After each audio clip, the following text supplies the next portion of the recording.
हाय दोस्तों, good morning और स्वागत है आपका नेपाल यात्रा के एक नए सफ़र में।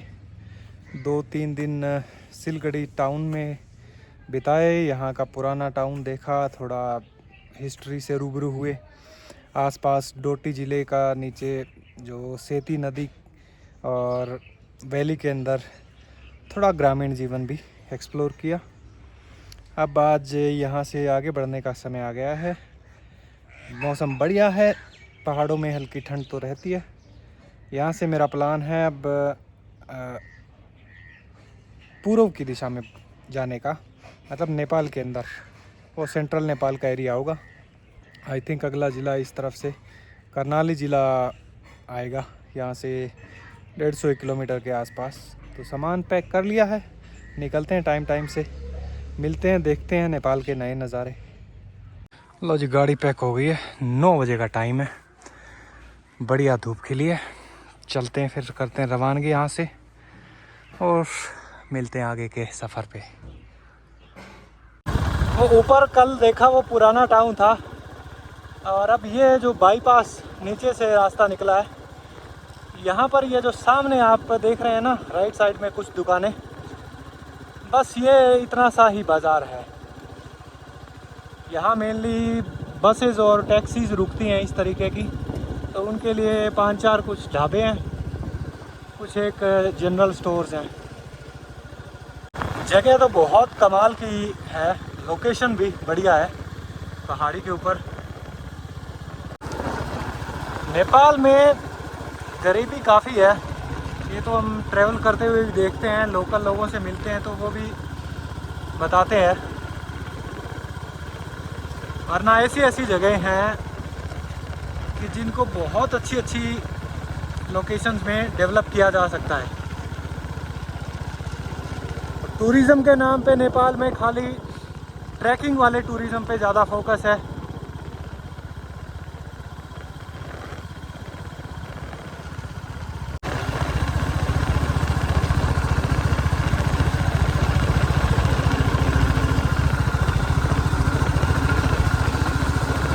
पर एक बात माननी पड़ेगी नेपाल की, कि यहाँ के लोगों ने अपने लालच के लिए जंगलों को काट काट कर नहीं बेचा, चाहे वो मैदानी इलाका हो, चाहे वो पहाड़ों के अंदर।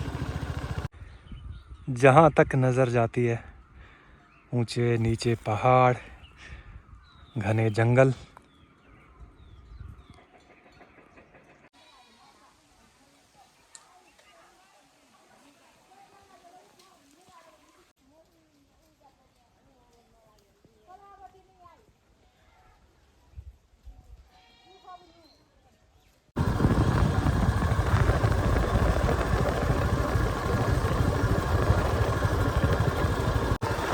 भाई इतना शांत रास्ता है, लगभग 1 घंटा हो गया मेरे को चलते हुए।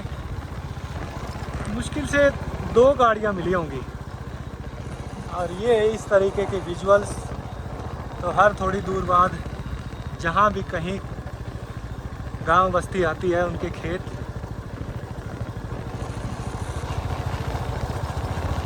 मतलब इतनी शांति है कि आपको हॉर्न की ज़रूरत नहीं है। और मैं तो पता नहीं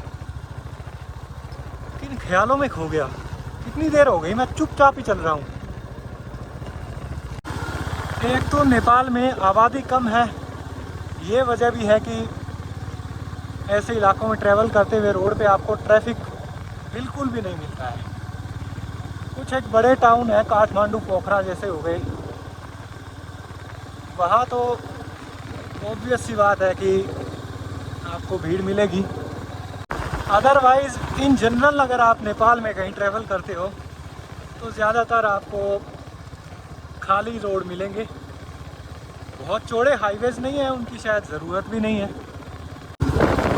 और सारे के सारे रूट्स जो हैं नेचर से भरपूर मिलेंगे आपको।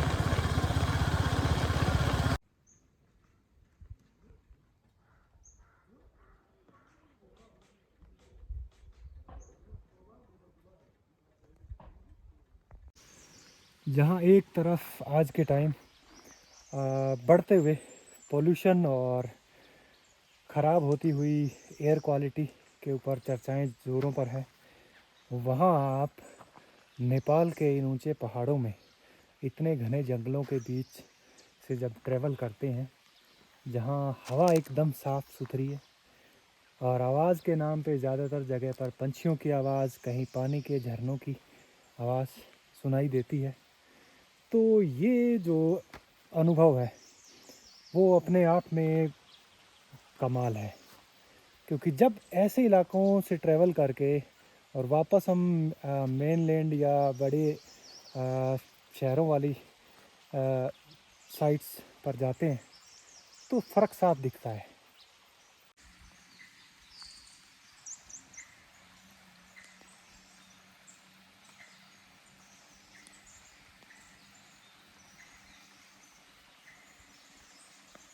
और फिर ऐसे इलाकों में ट्रैवल से इंसान ये चीज़ भी सीखता है कि इन द एंड नेचर ही सब कुछ है।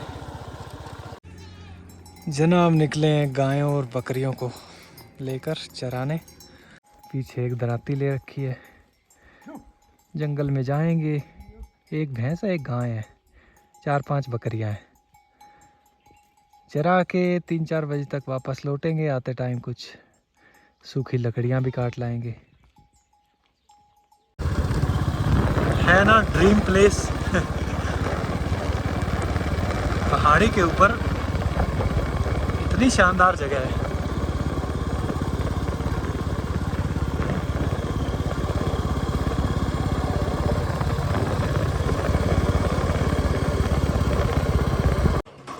यहाँ गांव में धीरे धीरे चलते सर ने हाथ दिया। मैं कहा चलो पानी भर लेते हैं।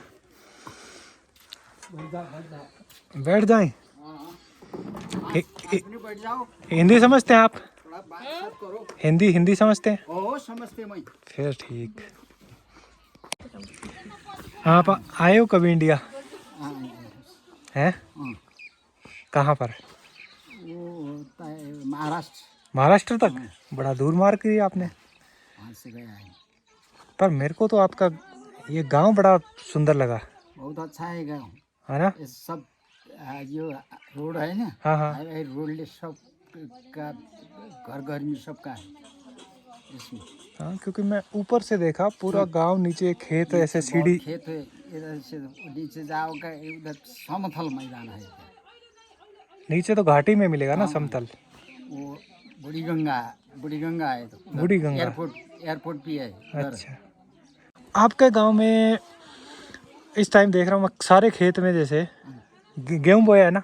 हाँ, गेहूँ है और और इधर धान रोपता है। धान होता है? भटमास, सोयाबीन। हाँ, अच्छा। बाकी सब्जी वगैरह तो सब्जी वगैरह भी होता है ना? पालक लगाया, धनिया। ये पालक है।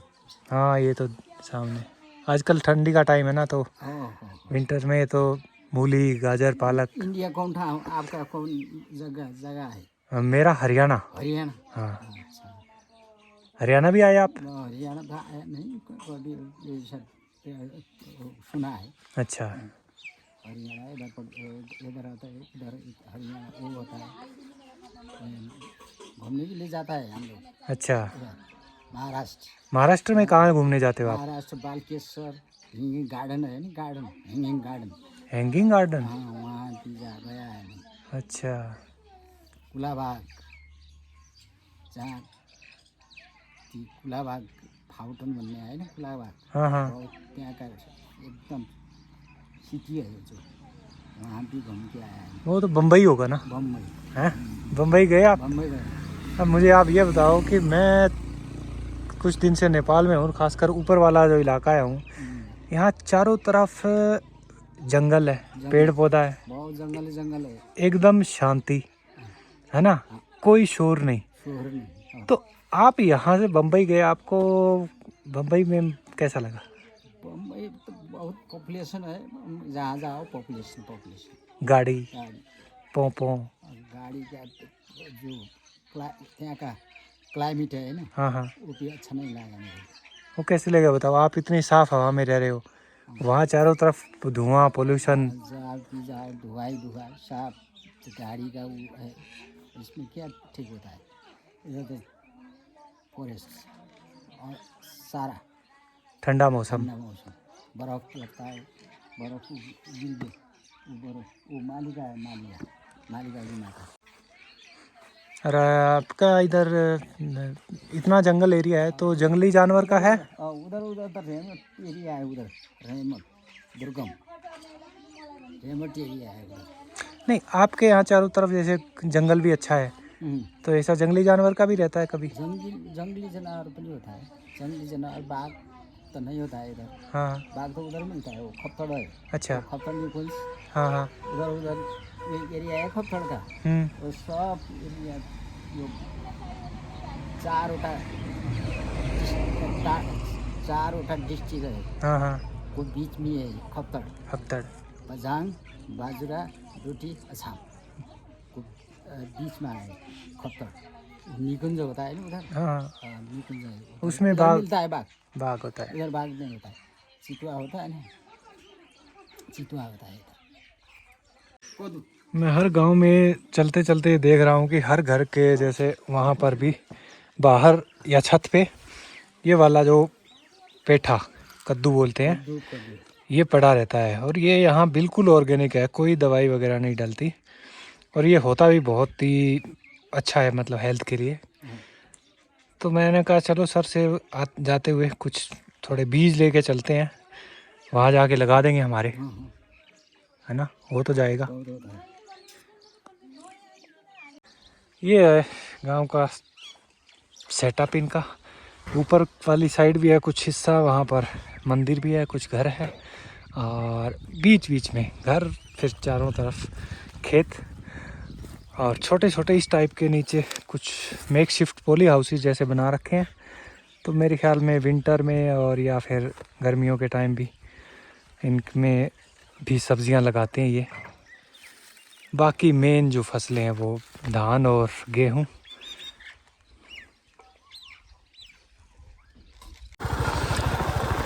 नए देशों में और नए इलाकों में ट्रैवलिंग का पर्पस ही असल में मेरा तो यही होता है कि आप एक तो धीमे चलो, स्लो ट्रैवल, और ऐसे गांव देहात के इलाकों में रुकते लोकल लोगों से मिलते बातचीत करते। और इससे क्या है कि ऐसे एरियाज़ के बारे में, वहाँ के लोगों के रहन सहन, कल्चर और कई चीज़ों के बारे में जो नॉलेज लोकल लोगों से मिलती है वो विकिपीडिया या गूगल भी हमें नहीं दे सकता। रॉ, ऑथेंटिक, फर्स्ट हैंड, शानदार वैली आई है एक। ये नदी जो आप देख रहे हैं ये है बूढ़ी गंगा, और ये एरिया है, इसको बोलते हैं सांफे बगार, एक नया डिस्ट्रिक्ट है।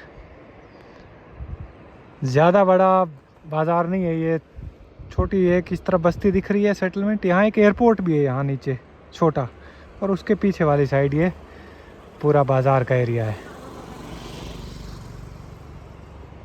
वैली काफ़ी बढ़िया लग रही है यहाँ से देखने में। नीचे नदी भी एकदम शांत तरीके से बह रही है। फ़िलहाल भूख लगी है बड़ी तेज़, 12 साढ़े 12 का टाइम हो गया है, तो 2-3 किलोमीटर है घूम के आगे से, ब्रिज क्रॉस करके, और वो पीछे बाज़ार है, वहाँ तक चलते हैं। कोई खाने का इंतज़ाम देखते हैं और उसके बाद आगे का देखते हैं। यहाँ रुकने का मन बनता है या फिर यहाँ से आगे का।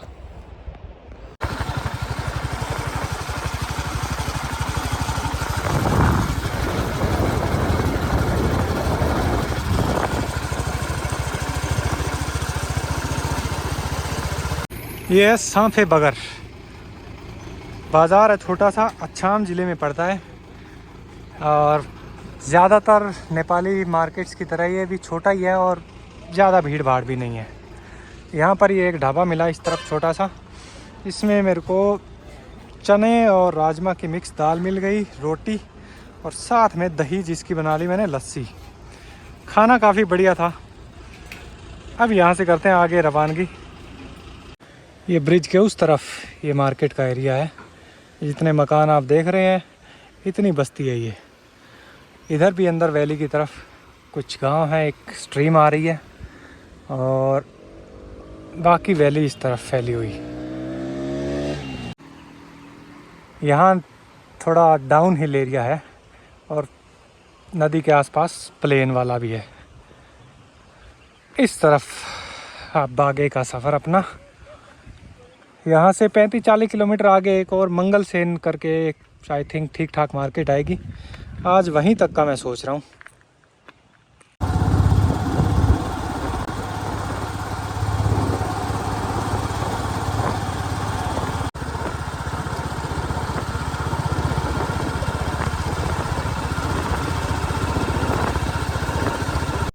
कल 2-2:30 बजे के आसपास मैं नेपाल के सुदूर पश्चिम इलाके में ही एक और हिल स्टेशन पहुंचा। बड़ा छोटा सा एक कस्बा है जिसका नाम है मंगलसेन, मगर सिलगड़ी पड़ता था डोटी डिस्ट्रिक्ट में और ये एरिया है अछाम डिस्ट्रिक्ट। नेपाल में अपने जैसे ना राज्य वगैरह नहीं है, यूटी या इस तरीके के। यहाँ पर अलग अलग डिस्ट्रिक्ट हैं और जोन बने हुए हैं, जैसे कि सुदूर पश्चिम हो गया या ईस्टर्न नेपाल हो गया या बीच में कुछ इस टाइप के। तो अछाम भी एक ज़िला है और ये भी सुदूर पश्चिम में पहाड़ी इलाका है। और यहाँ आके 2-2:30 बजे के आसपास मैं चाय पीने रुका और मुझे लगा कि यार ये अच्छी जगह, यहाँ रुका जा सकता है। थोड़ा घूम फिर के जायज़ा लिया मैंने। एक जगह मिल गई, होम स्टे, एक गेस्ट हाउस जैसा, वही 500 रुपये नेपाली में। और अभी बढ़िया धूप खिली है, सुबह मैं उठा हूँ और यहाँ का दिखाते हैं आपको क्या कुछ सीन है, कैसा इलाका है। ये गेस्ट हाउस की छत पर आकर बैठा हूँ मैं, धूप खिली है और ये इस तरफ रह जाता है थोड़ा हिस्सा इसका। नीचे मेन रोड है, यहाँ से ये स्ट्रीट आती है ऊपर और पहाड़ी के ऊपर है, तो आप चारों तरफ का नज़ारा देख सकते हैं। इस तरफ से मैं आया था और यहाँ से इधर अगर आप सामने आप देख पा रहे हैं, बर्फ़ वाली 1-2 चोटियाँ भी दिख रही है। और यहाँ के बारे में एक दिलचस्प चीज़ ये है कि वहाँ आप ऊपर देखेंगे ना, तो वहाँ एक पैलेस है, मंगलसेन दरबार या अछाम दरबार बोलते हैं उसको, तो वो भी देखेंगे। उसकी भी हिस्ट्री है, अपनी कहानी है। यहाँ नेपाल में इन दिनों मैं देख रहा हूँ पहाड़ी इलाकों में घरों की छतों पर ये ऐसे कद्दू सुखा के रखे हुए हैं। मेरे ख्याल इनमें से बीज तैयार हो जाएगा आगे के लिए। और इधर डिब्बों में इन्होंने शायद मुरब्बा या अचार ऐसा कुछ डाला। ये है मंगलसेन, सुदूर पश्चिम में अछाम डिस्ट्रिक्ट का हेडक्वार्टर यानी कि कैपिटल। और इस तरफ ऊपर है बाज़ार यहाँ का। वो जो सिलगड़ी है उसकी तरह इसका भी जो मार्केट है, यहाँ का आर्किटेक्चर है वो काफ़ी पुराना है। ये जो दुकानें देख रहे हैं डबल स्टोरी, डबल क्या, इनके भी शायद वो ही होंगी, 3 मंजिला जैसे वहाँ थी, पर फ्रंट से 2 स्टोरी दिखते हैं। कई तो ऐसी हालत में है, बाहर से देखने में ऐसा लगेगा कि ये अभी गिर जाएंगे, पर नहीं, ये खड़े हैं कई सालों से। 100 साल से ऊपर के तो यहाँ भी लग रहे हैं कुछ एक जो दुकानें हैं। ये यहाँ का मेन चौक है, नीचे चौराहा। यहाँ से अंदाज़ा लगाओ आप ये मार्केट का साइज़ कितना बड़ा होगा। दिवस हेल्थ क्लिनिक, यहाँ वैसे भाषा नेपाली है पर इसकी जो लिपि है वो देवनागरी है, तो दिखने में हमको लगता है जैसे हिंदी लिखी होगी, पर फिर इनके जो वर्ड्स हैं वो सारे के सारे नेपाली के हैं। पशुपति ज्वेलरी उद्योग, इधर मिष्ठान भंडार। कई वर्ड ऐसे हैं जो सेम है, जो हम बोलते हैं वही ये बोलते हैं। दुकान को यहाँ पसल बोलते हैं, चाय का चिया बोलते हैं। ये इस तरफ पूरा मंगलसेन रह जाता है और इधर मार्केट इसकी। और मार्केट के बगल में एक छोटी रिज जैसा कह लो, जहाँ 2-3 बड़े बड़े पीपल के पेड़ हैं और इनके एक तरफ ये है अछाम स्क्वायर या मंगलसेन पैलेस। मंगलसेन का बाज़ार आपने देखा इतना बड़ा है कि एक छोर से आप दूसरे छोर 15-1 मिनट में पहुंच जाएंगे। और ये पूरी की पूरी जो सेटलमेंट है, गांव कस्बा जो भी कह लीजिए, तो इसका मोटा मोटी आप 30 से 40 मिनट के अंदर एक छोर से दूसरे छोर पे पैदल पहुंच सकते हैं। इसके बाज़ार के बगल में ये जो अच्छाम दरबार है, या इसको मंगलसेन दरबार भी बोलते हैं, ये तकरीबन 150 साल पुराना है और यहाँ की हिस्ट्री और कल्चर का एक बड़ा ही स्ट्रॉन्ग सिंबल है। सन 1870-80 के आसपास यहाँ के जो उस टाइम के राजा थे, उन्होंने बनवाया था इसे। इसके अंदर 30 कमरे थे और 3 मंजिला ये ऐसा कुछ था दरबार पूरा का पूरा। फिर सन 2002 में जो माओइस्ट इंसर्जेंसी हुई थी नेपाल के अंदर, सिविल अनरेस्ट चल रहा था, तब जो माओइस्ट पार्टी के वर्कर्स थे, उन्होंने इसको बम से उड़ा दिया था। इसका काफ़ी ज़्यादातर हिस्सा डैमेज हो गया था। 100-125 लोगों की जान भी गई थी उसके अंदर। और उसके बाद तकरीबन 6 साल बाद इसका दोबारा से रेनोवेशन रिकंस्ट्रक्शन का काम शुरू हुआ 2008 में, पर इसको कंप्लीट होते होते 16 साल लगे। लास्ट ईयर ही जाके ये इस फॉर्म में कंप्लीट हुआ। और अच्छाम स्क्वायर जो है मार्केट से बाहर की तरफ एक तरीके से आउटस्कर्ट में है और एक इस पहाड़ी के एज पर बना हुआ है। तो यहाँ क्या है कि कुछ बुज़ुर्ग लोग दिन में आ जाते हैं धूप सेकने के लिए, खुला स्पेस है, और यंगस्टर्स आते हैं फ़ोटो वोटो खिंचवाने के लिए। और ये एज पे होने के कारण यहाँ से आसपास की जो सामने की पहाड़ियाँ हैं और दूर वाले पीक्स भी, जब मौसम साफ़ हो और विंटर में बर्फ़ गिरी होती है, तो वो भी दिखाई देते हैं सारे के सारे। So that's it from Achham Mangalsen, एक और बड़ा ही छोटा प्यारा सा हिल स्टेशन। यहीं पर आज सुबह मेरे को किसी ने बताया कि यहाँ से 50 किलोमीटर अंदर की साइड है एक और ऑफ बीट एरिया है, बहुत ही कमाल का, बहुत शानदार। तो गूगल पे मैंने थोड़ा उसके बारे में सर्च किया और मेरा मन कर रहा है, तो शायद कल मैं उस तरफ निकलूँगा। मिलेंगे फिर, वो जगह भी देखेंगे अगले एपिसोड में। अभी के लिए आप यहाँ का एक आखिरी नज़ारा देखिए। इस तरफ ठीक सामने अपने सूर्यास्त होता है।